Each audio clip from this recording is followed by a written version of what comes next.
बिस्मिल्लाहिर्रहमानिर्रहीम अस्सलाम वालेकुम व्यूअर्स। आज की मार्केट रिकैप वीडियो के साथ इरफान अमान आपकी खिदमत में हाजिर। आज मार्केट में हमने एक लैक लस्टर सेशन देखा। काफ़ी लो वॉल्यूम्स रहे।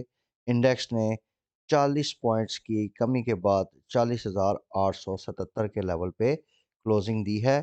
आज के दिन में सिर्फ 142 मिलियन शेयर्स के वॉल्यूम रिकॉर्ड किए गए, जबकि कल वॉल्यूम्स 195 मिलियन के लेवल पर रिकॉर्ड किए गए थे। Viewers, through out the day हमने देखा कि मार्केट में एक रेंज बाउंड एक्टिविटी चली और इंडेक्स ने 40,696 का लो बनाया, वेयर एज 40,990 का आज के दिन मार्केट में हाई रिकॉर्ड किया गया है। तो व्यूअर्स, मार्केट में कल भी range bound to negative session हम एक्सपेक्ट कर रहे हैं, लेकिन थोड़ा सा शॉर्ट कवरिंग में मार्केट में एक हिकअप आ सकता है और उसमें आपके लिए एक अपॉर्चुनिटी होगी कि आपने सेल ऑन स्ट्रेंथ की स्ट्रेटजी के साथ मार्केट में जैसे ही रेट्स ऊपर मिले तो वहाँ पे अपनी सेल की पोजीशंस को बनाना है। इसके साथ साथ व्यूअर्स, कल की वीडियो में भी आपको बताया था कि लो वॉल्यूम्स की मार्केट जब हो, यानी ट्रेडिंग में बिल्कुल वॉल्यूम्स लोअर साइड हो, तो आपने इवन शॉर्ट सेलिंग में भी अवॉइड करना है। तो आपने यही स्ट्रेटजी कल की ट्रेड्स के लिए भी अडॉप्ट करनी है। तो आज के अगर हम मार्केट मूवर्स और शेकर्स का एनालिसिस करें व्यूअर्स, तो उसमें केएससी 100 इंडेक्स में आज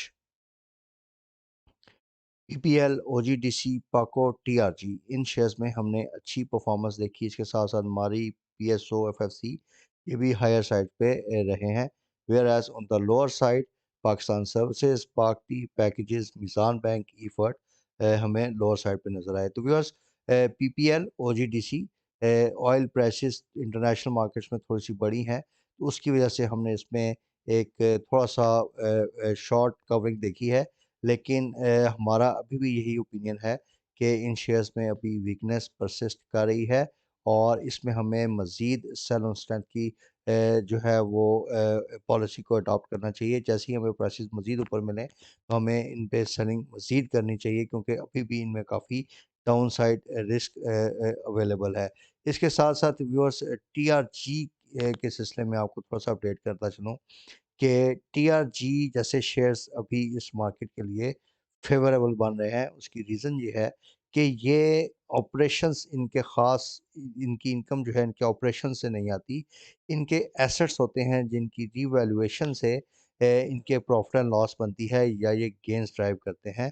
तो आजकल की जिस तरह पोजीशन है कि बिल्कुल इकोनॉमी स्टॉल हुई हुई है, एक इकोनॉमिक एक्टिविटी बिल्कुल नहीं हो रही, तो इस सिनेरियो में इस तरह के शेयर जो हैं वो उसमें चांस होता है कि ये बेहतर परफॉर्म कर सकते हैं, थोड़ा-सा सेफ बेट भी होते हैं। तो जैसे ही इसमें थोड़ी-सी डिप्स आएँ तो हमें थोड़ा-सा टीआरजी में एक्युमुलेशन करनी चाहिए। इसके दिन इसलिए कल के दिन आपके साथ इसके तो कुछ लेवल्स आपके साथ शेयर करूँगा कि किन-किन लेवल्स पे हमें जाके टीआरजी में थोड़ी बहुत एक्युमुलेशन करनी चाहिए। और उसमें थोड़ा-सा जैसा कि आजकल की अनसर्टेन इकोनॉमिक एनवायरनमेंट है, तो ये शेयर्स बाकी जो दूसरे इंडस्ट्री के शेयर्स हैं उनसे थोड़ा-सा बेहतर परफ़ॉर्म कर सकता है। ये हमारी भी इनिशियल असेसमेंट है। इसके साथ-साथ व्यूअर्स, टीपीएलपी का भी एक शेयर ऐसा है कि जो कि एसेट वैल्यू बेस्ड है और उसमें भी हम एक्सपेक्ट कर रहे हैं कि ये जो इकोनॉमिक डाउन ट्रेंड है इसकी वज़ह से वो लीस्ट अफ़ेक्ट होएगा और उसमें भी पोटेंशियल है कि वो मार्केट ट्रेंड को आउट परफॉर्म कर सकता है। तो इंशाल्लाह इन दोनों शेयर्स से रिलेटेड एक अपडेट कल के दिन आपके साथ मज़ीद शेयर करेंगे। तो viewers, with regard to portfolio investment, आज foreign corporates once again selling side पे रहे। इसमें सर्टेन रिपोर्ट्स भी आ रही हैं डिफरेंट रेटिंग एजेंसीज़ की, जिसमें ये बात हो रही है कि जो हॉट मनी का इनफ्लो है वो अभी आउटफ्लो में बदलने जा रहा है और जो आपके फॉरेनर्स हैं आपको अभी परसिस्टेंट बेसिस पे नज़र आएगा कि उनके आउटफ्लोस होंगे। अब वो देखना है कि हमारे लोकल साइड पे इन आउटफ्लोस को किस हद तक ऑब्ज़र्व या उसको जो है वो एब्ज़ॉर्ब किया जाता है। तो अगर हम लोकल इन्वेस्टमेंट प्रोफ़ाइल में देखें, तो उसमें तकरीबन ज़्यादातर पार्टिसिपेंट्स हमें बाइंग साइड पे नज़र आए हैं, with the exception of brokers and insurance companies. तो viewers, on the news side अगर हम देखें तो आईएमएफ ने ये जो भी गवर्नमेंट ने एक प्रपोज़ल दी कि ये जो फ्यूल सब्सिडी देने जा रहे हैं, इस पे भी अपने तहफ़्फ़ुज़ात का इज़हार किया है और इसमें यही बात बेसिकली इंटरनेशनल मीडिया में भी रिपोर्ट हो रही है कि इससे जो आईएमआई जो फैसिलिटी है, वो मज़ीद डिले हो सकती है। तो अभी आईएमएफ साइड से तो नेगेटिव न्यूज़ काफ़ी विज़िबल हैं। इसके साथ-साथ व्यूअर्स कल हमने आपके साथ बैंकिंग और टेक्सटाइल सेक्टर से रिलेटेड सर्टेन अपडेट्स शेयर की थी, जिसमें ये बात की थी कि टेक्सटाइल सेक्टर में काफ़ी ज़्यादा इश्यूज़ चल रहे हैं, जिसकी वजह से इनमें डिफ़ॉल्ट्स का ख़तरा है और उससे आपका बैंकिंग सेक्टर भी मुतासिर हो सकता है।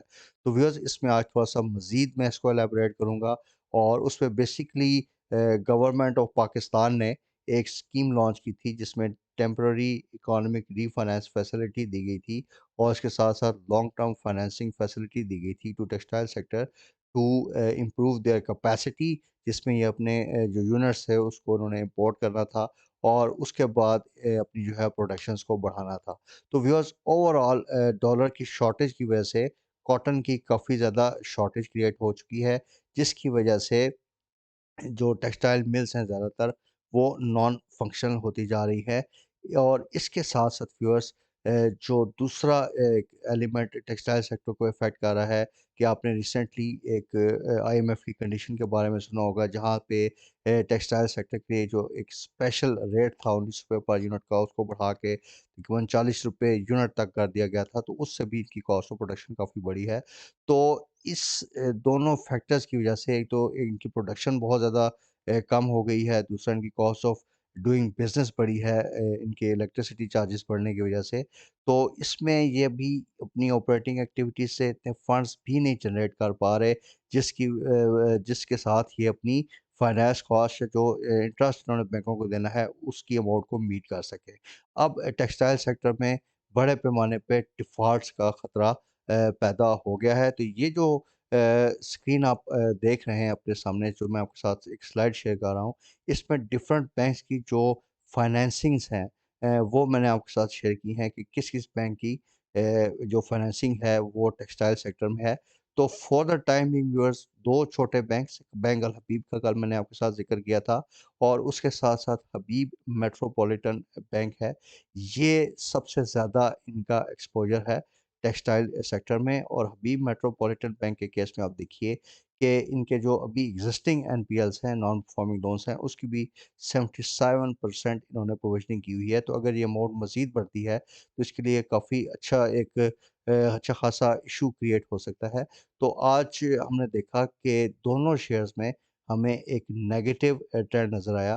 तो हमें थोड़ा-सा अभी बैंकिंग सेक्टर जो है व्यूअर्स वो अवॉइड करना चाहिए और ख़ास तौर पे ये जो 2 शेयर्स मैंने आपको बताए आज, अभी मेट्रोपॉलिटन बैंक में 2.43% का डिक्लाइन आया और उसके साथ-साथ हमने बैंक अल हबीब में भी 0.53% का स्लाइड डिक्लाइन देखा है। लेकिन अगर ये चीज़ मज़ीद बढ़ती है तो ये जो क्राइसिस बन रहा है, ये पूरे बैंकिंग सेक्टर को जो है वो इफ़ेक्ट कर सकता है। देयरफॉर आपने अभी बैंकिंग सेक्टर को थोड़ा-सा अवॉइड करना है और उसके साथ-साथ टेक्सटाइल सेक्टर में भी एक मेजर जो है वो सेल ऑफ आ सकता है, क्योंकि काफ़ी ज़्यादा उनकी जो पोज़ीशन है वो वीक हो रही है, ख़राब हो रही है।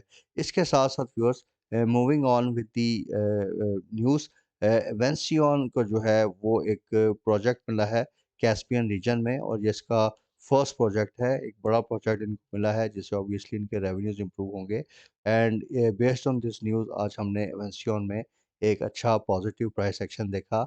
स्टील इंडस्ट्री वंस अगेन बाकी इंडस्ट्रीज़ की तरह एक बहरान का शिकार है और उन्होंने भी गवर्नमेंट से सर्टेन रिलीफ माँगी हैं, जिसमें ख़ास तौर पे टैक्स रिलीफ़्स माँगी गई हैं। तो अभी इस टाइम पे स्टील सेक्टर का भी ये लग रहा है कि काफ़ी बुरा हाल है।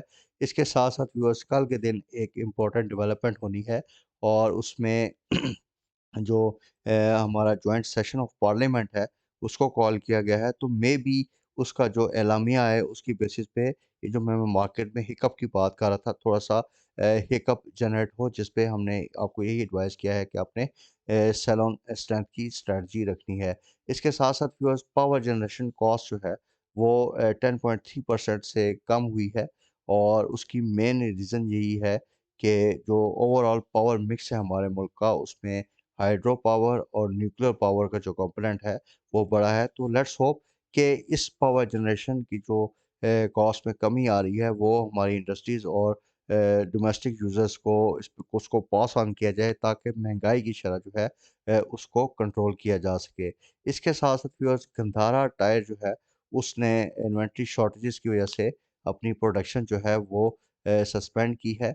और इसी तरीके से फर्टिलाइज़र सेक्टर से रिलेटेड भी एक है खबर कि जिसमें बात हो रही है कि मई के बाद जो फर्टिलाइज़र प्लांट्स हैं उसमें जो सब्सिडाइज़्ड गैस उनको मिली थी उसको रोका जाएगा। लेकिन फॉर द टाइम बीइंग मई तक ये जो है इन्होंने गैस सप्लाईज़ कुछ यूनिट्स को बढ़ाई हैं जिसमें फातमा फर्टिलाइज़र है और एग्री है। तो इससे for the time being short term में जो है इन शेयर्स को फ़ायदा हो सकता है। लेकिन इस न्यूज़ की वजह से ई-फर्ट और फौजी फर्टिलाइज़र बिन कासिम में हम थोड़ा नेगेटिव प्राइस एक्शन देख सकते हैं। तो व्यूअर्स बेसिकली मार्केट में अभी भी कोई पॉजिटिव ट्रिगर नहीं है। इकॉनमी बहुत ज़्यादा जो है वो ख़राब हालत में अभी हमारी खड़ी है। जब तक कि आईएमएफ की साइड से हमें इन्फ्लोज़ नहीं आते या हमें फ्रेंडली कंट्री से कोई बड़ी सपोर्ट नहीं आती, तो टिल दैट टाइम काफ़ी जो है मार्केट के हालात यही नज़र आ रहा है कि ख़राब रहेंगे। और उस इन द मीन टाइम आप भी मार्केट में जिस तरह के अक्सर होता है कि against the market trend sometimes hiccups आ जाते हैं, आपको एकदम से एक पॉजिटिव एक्टिविटी नज़र आ जाती है जो कि सिर्फ़ एक ट्रैप होता है अपना माल ऊपर बेचने के लिए। तो इस ट्रैप को या इस तरह की अगर आपको एक्टिविटी नज़र आए, तो वी वुड रिकमेंड कि इसमें ऊपर के लेवल्स पे आपने सेलिंग को इंश्योर करना है। Inshallah, viewers, we will keep you updated regarding the market developments on real time basis. For that, आप हमारे व्हाट्सएप ग्रुप को भी ज्वाइन कर सकते हैं। इसका नंबर मैंने वीडियो की डिस्क्रिप्शन में दिया है। इसके साथ-साथ आज हमने एंग्रो पॉलीमर केमिकल से रिलेटेड अपना एक डिटेल्ड वीडियो भी अपने चैनल पे अपलोड किया है, जिसमें हमने उसकी एक सेल कॉल जनरेट की है और कुछ रीज़न्स आपको बताए हैं, जिसकी वजह से हम देख रहे हैं कि इस शेयर में मज़ीद नेगेटिव प्राइस एक्शन आ सकता है। तो वी वुड रिकमेंड कि आप उस वीडियो को भी लाज़मी रेफ़र कीजिए। Viewers, thank you very much for your continued support, patronage and time. Take care. अल्लाह हाफ़िज़।